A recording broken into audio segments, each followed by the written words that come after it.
অজ্ঞ হওয়া যত না লজ্জার বিষয়, তার চেয়ে বেশি লজ্জার বিষয় হচ্ছে শিখতে না চাওয়া। অভ্যাসগত অতিথির যথাশক্তি সম্মান করা প্রত্যেক মুসলমানের অবশ্য কর্তব্য। আসসালামু আলাইকুম সবাইকে, কেমন আছো তোমরা সবাই? আশা করছি আল্লাহর অশেষ রহমতে তোমরা ভালো আছো, সুস্থ আছো। আলহামদুলিল্লাহ, আমরাও আল্লাহ পাকের ইচ্ছায় ভালো আছি। ছোট একটা ভিডিও নিয়ে আসলাম তোমাদের সামনে। এটা হচ্ছে আমার বড় ছেলে রোহানের বার্থডে ছিল 31শে জুলাই। এটা 3 দিন আগের ভিডিও ছিল আর কি।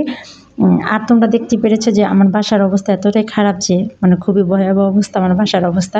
আর এবার ভাবছিলাম যে জন্মদিন কিছু করব না, কোনো সময় করি না, শুধু জাস্ট একটা কেক আনি, ওরা 2 ভাইয়ে কাটে আর কি। আর এবার আমার আম্মাও ছিল, সেই জন্য আর জন্মদিনের জন্য আর গুরুত্ব দিই নাই। আর আমি রোহানকে মনে করার চেষ্টাও করি নাই। দেখি রোহানে নিজে নিজে আমাকে বলতেছিল যে আম্মু আমার জন্মদিন করবা না। তখন আমি ওকে বুঝালাম যে দেখো ঘরে যে অবস্থা, আমরা আরেকদিন না হয় কেক নিয়ে এসে কাটবো। আর এই কথাটা আমার 5 তলার এক আপা শুনলো, আমার খুবই প্রিয় আপা। উনি শোনার পরে বলতেছে যে না রোহান, তুমি এবারও কেক কাটবা, তুমি চিন্তা করো না। Happy birthday to you. Happy birthday to you. Happy birthday dear Rohan. Happy birthday to you.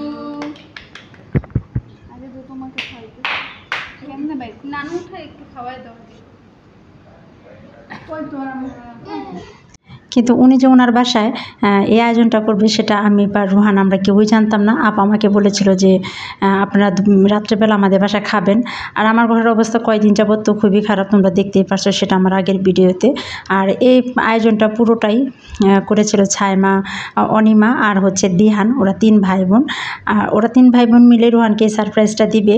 আমরা জাস্ট রাত্রেবেলায় ওদের বাসায় খেতে আসছি, দেখি যে ওরা এই আয়োজনটা করে নিয়েছে রোহানকে সারপ্রাইজ দিবে বলে।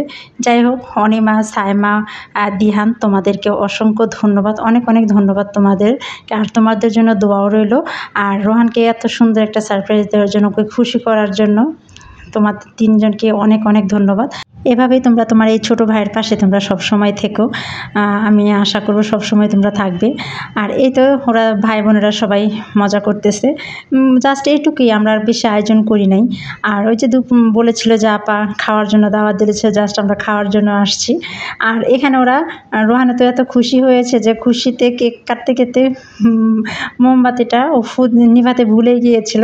যাই হোক, এটা নিয়ে আমরা অনেক হাসাহাসি করলাম। আর এই তো বলেছিলাম যে আপা আমাদের দাওয়াত দিয়েছিল। এই যে আমি একদিন আমার ভিডিওতে দেখিয়েছিলাম যে চাল কি এটা ছিটা পিঠা, আর এই ছিটা পিঠার আয়োজনটা কিন্তু আপা আমাকে দিয়েছিল। আর আজকে ছিটা পিঠা আমাদের দাওয়াত দিয়েছে, নিজের বাসায় দাওয়াত দিয়েছে। ওই দিন আমাদের বাসায় দিয়ে আসছিল, আজকে আমরা নিজেরা চলে আসছি। আর গরু মাংস আর ছিটা পিঠা দিয়ে আজকে আমরা রাতের খাবারটা খেয়ে নেবো আর কি।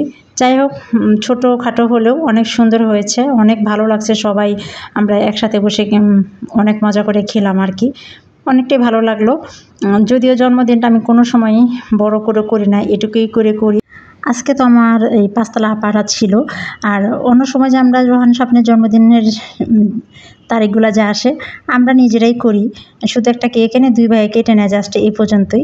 আজকে রোহান অনেকটাই আনন্দ, অনেকটাই খুশি হয়েছে যে ওকে যে ওর আপু সাইমা আপু, অনিমা আপু ওকে যাকে সারপ্রাইজ দিবে ওটা বুঝতেই পারে নাই, ওরা শুধু, আমরা কেউই বুঝতে পারি নাই। যাই হোক, ভালো লাগলো। আজকে তাহলে আমরা এই পর্যন্তই রাখবো। আর আমরা খাওয়া দাওয়া শুরু করে দিয়েছি রাতের খাবারটা। সবাই ভালো থাকবেন, সুস্থ থাকবেন, সবাই নিরাপদে থাকবেন, এই প্রত্যাশায় আমি আমার ভিডিওটা শেষ করছি। আসসালামু আলাইকুম সবাইকে, আল্লাহ হাফিজ।